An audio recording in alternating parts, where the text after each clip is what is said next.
Once upon a time, there was no national wastewater surveillance system in the United States. Only a handful of scattered efforts exploring how untreated wastewater could be used to monitor community health. Fast forward to 2025, and we now have a growing network of wastewater surveillance programs led by state and local health departments, academic institutions, and private organizations. These programs rely on the consistent collection of untreated wastewater samples, most often taken from the influent to a water resource recovery facility, also known as a wastewater treatment plant. And that means one thing. For wastewater surveillance to work, public health agencies must partner closely with the utilities that manage these treatment facilities. After all, it's most often utility staff who collect the samples that form the foundation of the entire wastewater surveillance enterprise. Strong, resilient partnerships between public health and wastewater professionals are essential, not only for launching new wastewater surveillance efforts, but for sustaining them over time. So, to explore how these partnerships are built and maintained, we spoke with two wastewater surveillance teams, one from the city of Laredo, Texas, and another from the state of Ohio. In the conversations that follow, we ask them to reflect on their experiences. What common challenges did they face in communication and coordination? What strategies did they use to help them strengthen collaboration across sectors? And what lessons would they offer to others looking to build or sustain partnerships like theirs? Let's let them introduce themselves and hear what they have to say. And once we've heard their stories about their challenges, their strategies to strengthening collaborations, and lessons learned, we'll go ahead and share our recipe for initiating and sustaining resilient public health wastewater partnerships for wastewater surveillance. So the first team is from the city of Laredo, Texas, representing both the Laredo Public Health Department and the Wastewater Treatment Division of the Laredo Utilities Department. Good morning. My name is Amelia Solis. I am the Epidemiology Administrator at the City of Laredo Public Health Department. I currently oversee our laboratory, our Environmental Health Division, and Epidemiology Divisions, which wastewater surveillance is housed under the Epi Division. Hi, my name is Michelle De Leon. I am an epidemiologist for the City of Laredo Public Health Department. I work with infectious disease surveillance and wastewater surveillance as well. So my name is Tomas Hernandez. I'm the wastewater superintendent for the City of Laredo Wastewater Treatment Division. I presently run 6 wastewater treatment plants with the assistance of 6 supervisors and the rest of the crews, including our own laboratory. Good morning, my name is Melissa Villarreal. I'm the lab supervisor for Wastewater Utilities Department for the City of Laredo. Good morning, my name is Hermenegildo Magaña. I'm the wastewater operations supervisor for the City of Laredo. I just manage some of the wastewater facilities we have here. Great. And the second team comes from the state of Ohio, representing both the Ohio Department of Health and the Metropolitan Sewer District of Greater Cincinnati. So hi, thank you for having me. My name is Zuzana Borer, and I'm the program administrator for the statewide wastewater monitoring network in Ohio. Yeah, I also administer other program at the Ohio Department of Health. Yeah, I'm Scott Bessler. I'm from the Metropolitan Sewer District of Greater Cincinnati. I oversee compliance here at the utility and also strategic research and development and innovation efforts. So the things that fall under my purview are the operations of the laboratory here, our industrial pretreatment arm, health, safety, sustainability, and the environment is a branch that I oversee also, which is all of our internal regulatory compliance. And then we have a water quality arm that does a lot of different various types of work with sensors and with sampling efforts for chemical and biological parameters in our receiving waters. So that's me in a nutshell. And to provide a little background, the program representatives told us a little bit about the origins of their wastewater surveillance efforts. Here are those origin stories in order of appearance. Yeah, so I've been with the utility since about January of 2021. So I came in a little late to the game, but in March of 2020, MSD here in Cincinnati and the United States Environmental Protection Agency Office of Research and Development, which has a very large research facility here, started sampling at our treatment plants and also out in various areas in our collection system in response to the COVID-19 pandemic. So I think we were one of the first utilities that kind of got involved in the wastewater disease monitoring Surveillance. So in space. Ohio, we started in May 2020, so kind of very early after the pandemic started. The state got involved, and it was actually the governor's initiative to kind of set up the network and start monitoring wastewater for COVID-19. So we still participate basically at the level as we started. We really fast onboarded within 3 months about 70 facilities, and we still have are monitoring at 70 facilities. We will be moving few of them to emergency monitoring network. So we will have the core sites, about 56 of them in the state, which we will still do kind of the core monitoring of the common targets. We don't monitor anymore for COVID-19. We do, but not only for COVID-19. So our participation in that sense increased. We have other targets as well. Core sites are, we just monitor regularly twice a week on those sites for kind of very common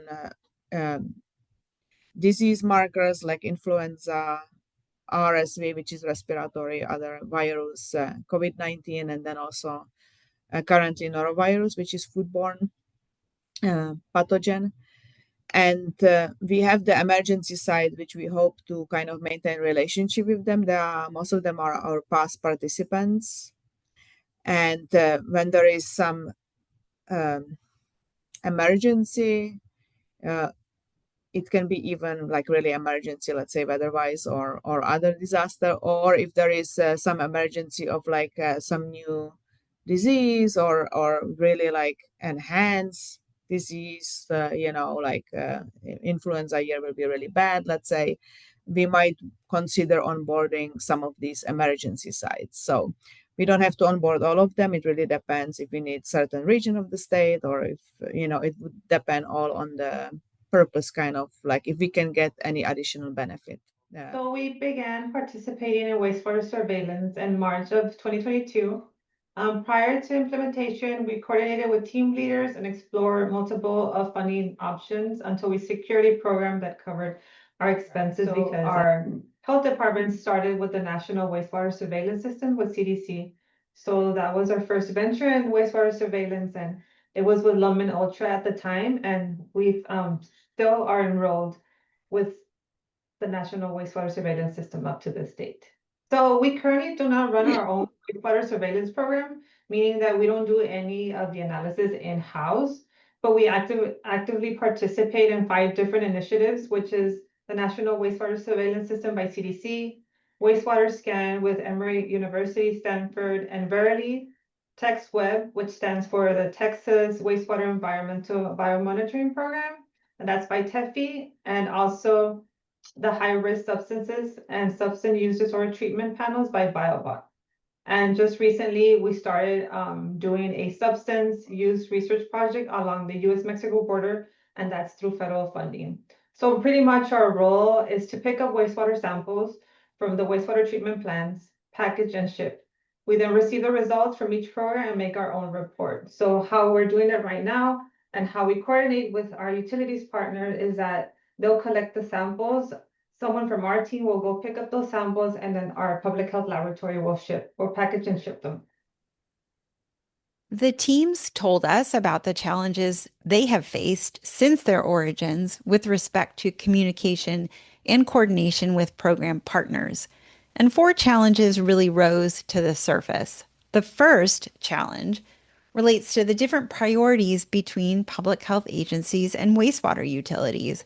Although both are certainly in the business of protecting public health, wastewater utilities are focused on collecting and treating wastewater to meet specific permit limits before discharging into the environment.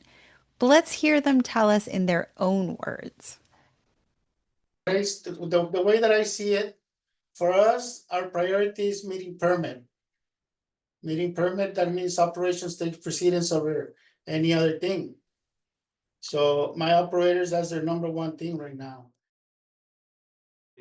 Utilities don't do anything that isn't forced from a regulatory perspective, right? So like, you're not going to go down that path, right? Like, this isn't going to end up, well, it might end up in permits down the line. I could totally see this if we have to treat for it, right? Like in the case of hospital wastewater, that could be something that could end up in an NPDES permit. That then you would have local limits that, my pretreatment guys would have to enforce, right? Now, that's an interesting perspective that we may see some wastewater surveillance targets way down the line end up in discharge permits. We're certainly not there yet. The second challenge discussed relates to the different lingo or terminology used by different agencies, so public health versus wastewater, or even different divisions within one agency, such as environmental health versus EPI or lab versus operations. A good example of this is the fact that sewer shed, collection system, and service area can all generally refer to the same thing, but different terms are preferred by different groups of people. But I think one of the main challenge is to we are working, the health department is working with partners as a utilities, which is not traditional relationship, right? With wastewater treatment operators and engineers. So there is definitely, and also so our program is housed in the environmental health bureau. So we are used to environmental samples, but we work, of course, extremely closely, and local health districts are more from the epidemiology side. So they're used to monitoring diseases as like number cases, number hospitalization. So in some sense, in both of those sides, there is a little bit of language and experience, language barrier. So we needed to kind of figure out how to explain to the treatment plans, how the public health can use this information. And then we also had to explain the public health and local health districts epidemiologies, some of those uncertainties and kind of properties of environmental sample and what it means, how you have to interpret it slightly differently maybe than number of cases. And think about Mainly, I really don't communicate with the health department on this. Usually it's mainly our lab. And from there is where we communicate with each other and how we need to adapt to any new sampling days and stuff like that. So, And also, I think the challenge that I've seen, and also Michelle has encountered, since we have all these different programs, is that they all send information differently, either through dashboards or and some different files. So she has trouble sometimes comparing because she's not comparing like pairs to pairs. It's like apples, pears. So she needs to find a way to make sure that, okay, I can compare this information with the other one. So that's been a little bit of a challenge for us too. The third challenge that was discussed by the teams related to the fact that wastewater staff are already really pressed for time. And so it's hard to find the time for the additional sampling for wastewater surveillance programs. And it's especially hard to commit to these programs when there is just general fatigue around the topic of wastewater surveillance. I mean, we not only collect samples for the these programs, we also have our own process to run. And that a lot take some time out of our regular daily duties. And the operators usually, I mean, they don't complain, but they do kind of like say, hey, you know what, is this kind of, are we gonna continue for how much longer or what? Really, what I've seen is kind of just general fatigue around the subject overall. And like, nobody wants to hear about this stuff anymore. I feel like, I don't know. And you know, how do you deal with something like that? How do you rebrand? Is something I've thought about. And the fourth challenge that was mentioned related to funding, either challenges finding funding in the first place, um, challenges with respect to sustaining funding, and also challenges related to tapping into funding sources that you know are there, but just might be difficult to access. As a local health department, we do struggle with, finding the funding to allocate for this program. Sometimes just getting those resources, and right now with the whole public health funding has been challenging for us. As much as we would want to do additional things like maybe TV spots or workshops, we've been greatly affected by these funding cuts in regards to staff and funding. So we're trying to look for ways to still, maintain our public health essential services through other avenues. But right now, it's been a challenging time for us, but we'll manage to, keep providing this service for our community, because we have seen a benefit, especially with our high-risk monitoring panel. We have been able to reduce the amount of overdoses in our community from years to now, because of targeted public health interventions, and because we know we can pinpoint using, data from the fire department, police department, and ours. We know where those hotspots are, and we're able to target and help, the community there. So I believe wastewater surveillance is something essential that we're still trying to tweak. I know we've been doing it for a couple of years, but we're still learning every day. So I appreciate all the feedback, because that's just going to make the program better. I mean, there's been issues from a institutional perspective of finding ways to leverage, not on now, but Ohio Department of Health funding. There was issues with how do we accept a grant, right? Like we didn't have a mechanism here to accept grant money at the utility to do a lot of the work that Ohio Department of Health, that we partnered with for them. Luckily, the health department here did have a mechanism to do it, so we were able to take the money in over there and spend the money in the health department. Okay, so now you're about to hear from the teams about how they came up with some smart, practical ways to overcome these communication and collaboration challenges. And while I don't want to steal their thunder, I am going to give you a sneak peek at the key strategies they found most effective. Communicate early, often, and through multiple channels. Meet in person whenever possible. Share data in more than one way. Involve your utility partners at every step and keep things transparent. Offer continuing education credits.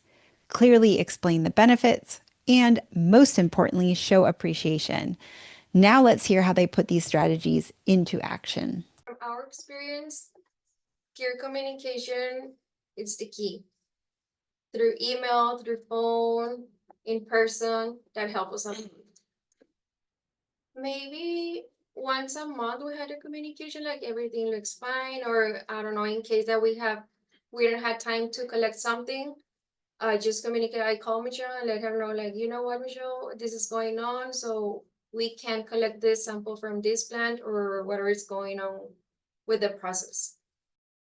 So if there is any challenges in communication, we can overcome those through constant communication through emails, virtual meetings, and also whenever we get the chance, we take the opportunity to connect in person at conferences. We look for each other, we greet each other, and we get to know who we are as a person, so that we can continue this relationship through the wastewater programs. And it's always great to put a face to the name. We also do here, we are trying to visit our wastewater treatment utilities. So we go visit from the Ohio Department of Health, and we always invite the local health department on the visit.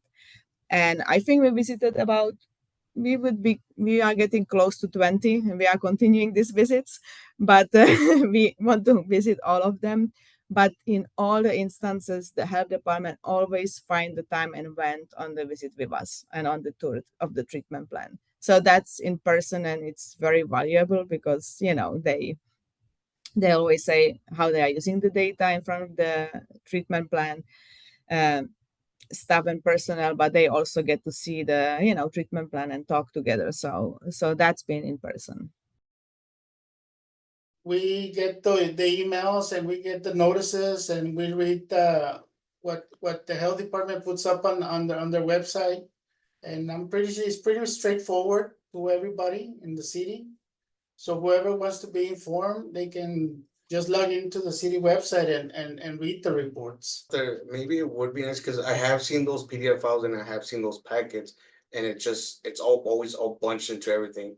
And maybe considering breaking it up into separate files for different facilities, so my operators can see as well what's going on in their plan, because sometimes they don't like reading everything, going through all this document. They just want to see what's going on in their facility.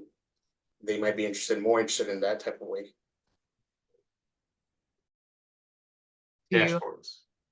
I don't want anything. I don't want a report. I don't want an Excel file. You know, so you know, that's like, if I can't read it on this, like, I don't want it, you know, like, that's me. So, and I know our management is, you know, the office of director folks are like that too. You know, don't give them a report, give them a data visualization, tell them what it means, you know. I mean, I would really like to have an input as to if we need more programs or how much more sample are we gonna be collecting. We're trying to involve them in every kind of step and decision, like when we, you know, are adding, so being very transparent with them. Like, we would never start monitoring target if we would not be discussing it with our utilities, and they know it. So I think transparency is very important. Been definitely communicating in the beginning with our utilities much more frequently, but now we do quarterly meeting, and it's kind of because of, you know, they're extremely busy. This is not their priority, right? They are they have their responsibilities and their missions, you know, and they are very busy. So we are trying to be kind of taking it into the consideration, but still want to kind of keep in regular touch with them. So we decided to do quarterly meetings. We also try to do it kind of beneficial for them. So we usually try to invite speaker and kind of and have like a continuing education hours as a part of the meeting for them. So like that they get at least some benefit from that, and then we also can at the same time provide program updates. Program, it's more like we're looking for the benefit of the community and letting them know. Like, for example, they took off COVID as a notifiable condition in the state of Texas, so nobody really goes and gets tested, and it's not reported anymore to public health. So we want to provide that data to the community. Okay, this is what's going on in the community. So it's more about providing the data for the community, not directly, oh, it's for the health department's benefit, it's for the benefit of everyone. So that's our goal, in doing all these programs. Definitely, we know that it's important to explain how it can be used in their communities, kind of the benefits for them to participate, you know, in the program. Not benefits, the benefits for the community, maybe not for them, but for the local health districts, how they are using it, and, you know, how they are notifying, let's say, their school principals and hospitals, and how those data are being used. So that's definitely important, and we heard it again and again. I know it's a lot of burden in addition to all the operational responsibilities on a day-to-day at the utilities plant. So we want to help you out because you do help a lot. Collecting the samples is the very and only most important step. Without this sample, we couldn't do any of the surveillance. So we really appreciate the work that you all do at the utilities plants. So we just heard a lot of great strategies from these two programs. The teams also shared some ideas and observations about the future of wastewater surveillance, some lessons learned, so to speak.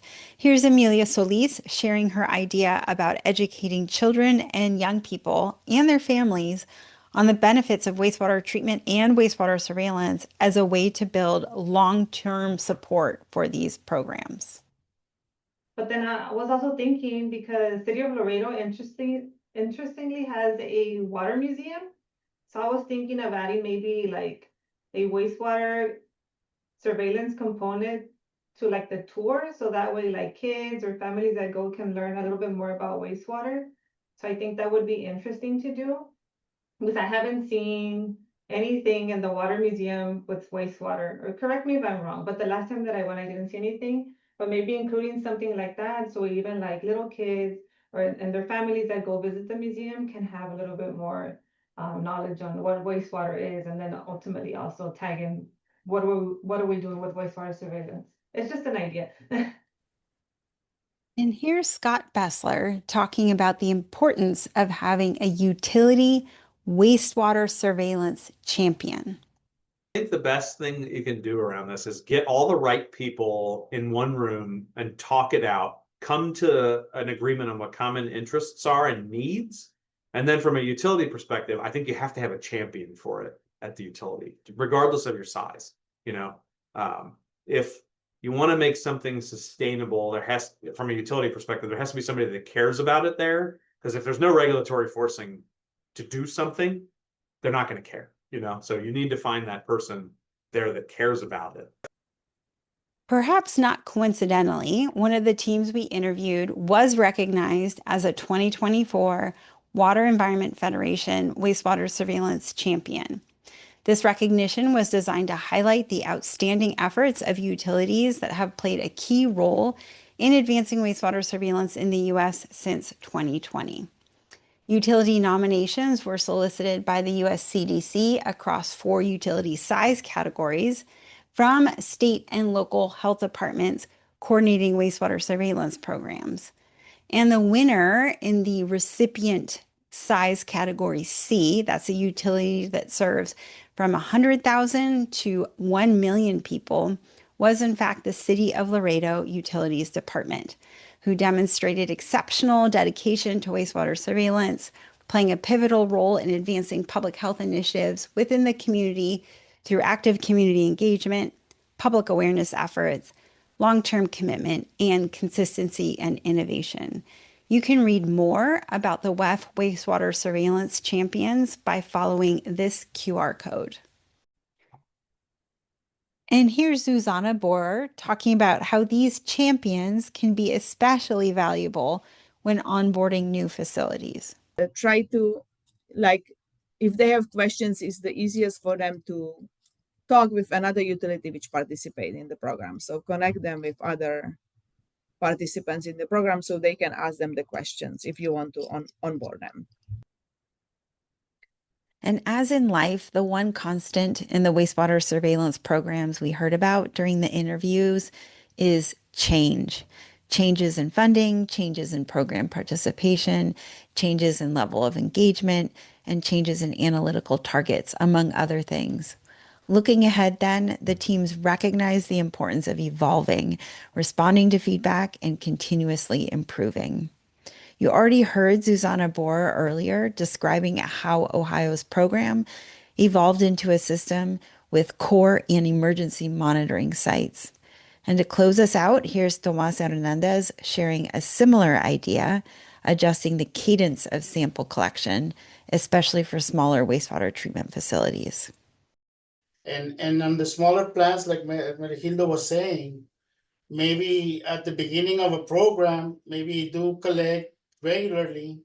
But if you see that results are pretty much the same always, maybe start lapsing in between collections. Maybe you can go once a month if the data doesn't change that much. Or if you see that the data starts changing, maybe collect more often just to make sure what's going on. I want to extend a huge thank you to the City of Laredo and the Ohio teams who were willing to be interviewed for this effort. We look forward to seeing how their partnerships and programs continue to evolve in the future. But before I sign off, I did want to share our recipe for sustaining partnerships with utilities for wastewater surveillance program success. All of this information is available in our online toolkit, which can be accessed using the QR code shown in the top right. So the first step in building a strong partnership is starting smart. Before you reach out, learn about your utility's role and the challenges they face in wastewater surveillance. Then introduce your program clearly and professionally, whether through an email, a phone call, or at a local event. It's helpful to share success stories and highlight how participation can benefit both utilities and health departments. You can also boost success by involving local partners and designating a clear point of contact on both sides.